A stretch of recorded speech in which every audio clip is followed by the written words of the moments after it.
Bonjour à tous, bienvenue sur Mathessa, ma chaîne de maths pour dédramatiser. Au programme aujourd'hui, une leçon très importante pour les élèves de terminale spécialité, intersection d'une droite et d'un plan en paramétrique. Nous sommes bien évidemment dans le premier chapitre de terminale spécialité qui traite de géométrie dans l'espace et équations paramétriques. Je vous insère comme d'habitude le lien vers la playlist du chapitre afin que vous puissiez vérifier vos acquis et vos connaissances.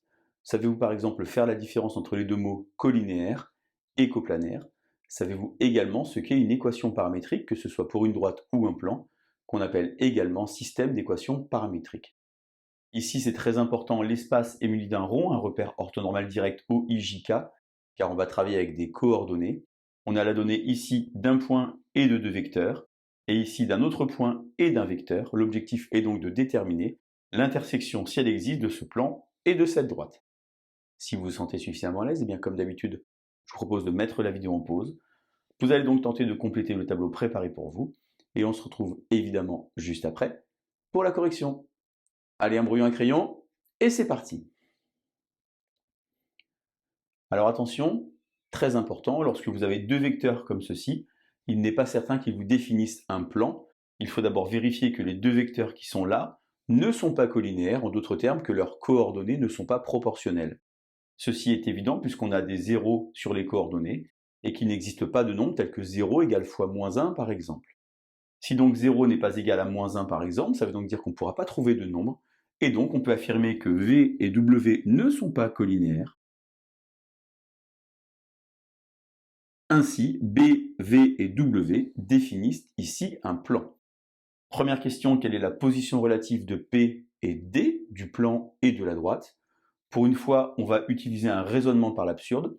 On va supposer, par exemple, que si D est parallèle à P, éventuellement inclus dans P, alors il existe alpha et bêta deux réels, tels que alpha V plus bêta W est égal à U. On traduit alors ceci sur les trois coordonnées avec un système, coordonnées de U, moins 2, moins 1, 1, alpha coordonnées de V, bêta coordonnées de W.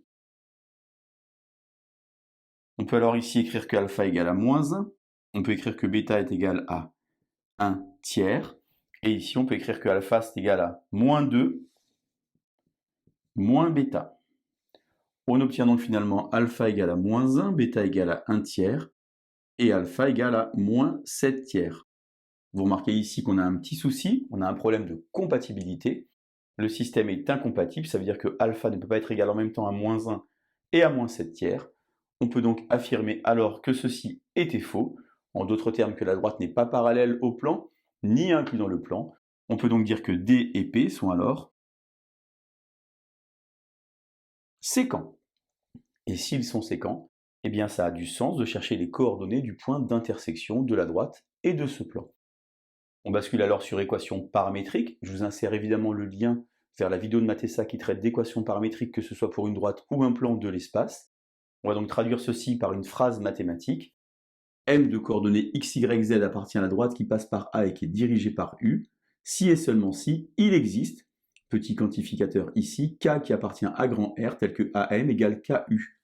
En d'autres termes, pour n'importe quel point M sur la droite, le vecteur AM et le vecteur U sont collinéaires. Alors on a donc ici x, y, z, les coordonnées de notre point M. On va donc poser les coordonnées du point A, 5, 0, moins 2, et là-bas, faire k fois le vecteur U, c'est-à-dire moins 2k, moins k, et ici, plus k, virgule k qui appartient à R. Ceci est indispensable pour avoir un paramétrage complet de la droite. Si vous n'écrivez pas k appartient à R, on pourra toujours vous dire que vous avez par exemple paramétré une demi-droite ou même un segment. Si par exemple vous disiez que k appartient à R+, ou encore que k appartient à 0,1 par exemple. On bascule maintenant sur équation paramétrique qu'on appelle aussi système d'équations paramétriques pour un plan. M de coordonnées x, y, z appartient au plan qui passe par B et qui est dirigé par les deux vecteurs V et W qui sont non collinéaires. Si et seulement s'il existe T qui appartient à R et L qui appartient à R, tel que BM égale TV plus LW. En d'autres termes, le vecteur BM est exprimé dans la base V et W. On écrit donc ici les coordonnées de B, moins 2, 3, 0, plus T fois les coordonnées de V, plus L fois les coordonnées de W.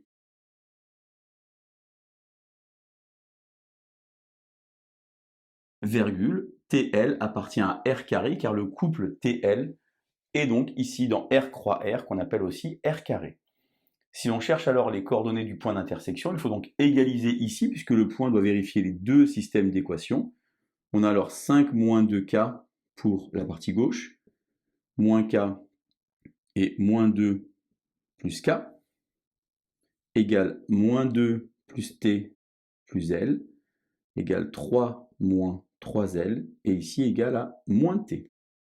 Alors ce que je vous propose de faire par exemple, c'est d'isoler ici une des variables. On va par exemple écrire K égale moins 3 plus 3L. On peut changer l'ordre des lignes, c'est pas très important. On remplace alors ici le K. On va tout mettre dans le même membre, donc on va bien s'appliquer et pas se tromper. On a donc ici moins T.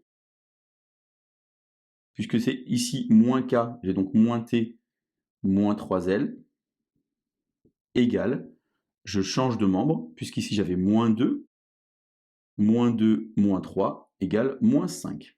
On peut vérifier si on veut une deuxième fois.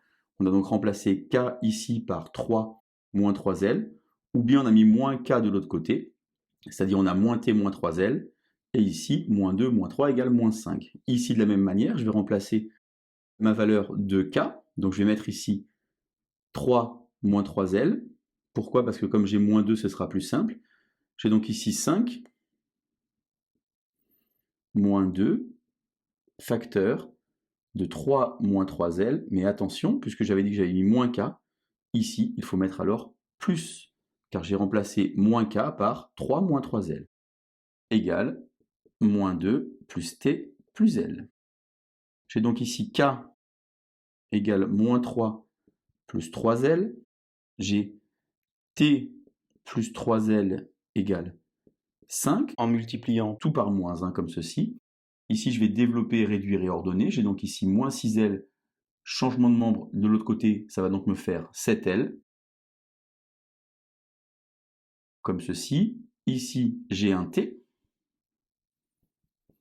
Et dans l'autre membre, 2 fois 3, 6 et 5, 11. 11 et 2, j'ai ici 13. Il me faut alors résoudre ce petit système. Et puisque vous remarquez qu'il y a T plus 3L et ici T plus 7L, eh bien si je soustrais les deux lignes, je vais avoir directement la valeur de L qui va tomber. Alors attention, ce que je vais faire ici, c'est que je vais faire la seconde ligne moins celle-ci.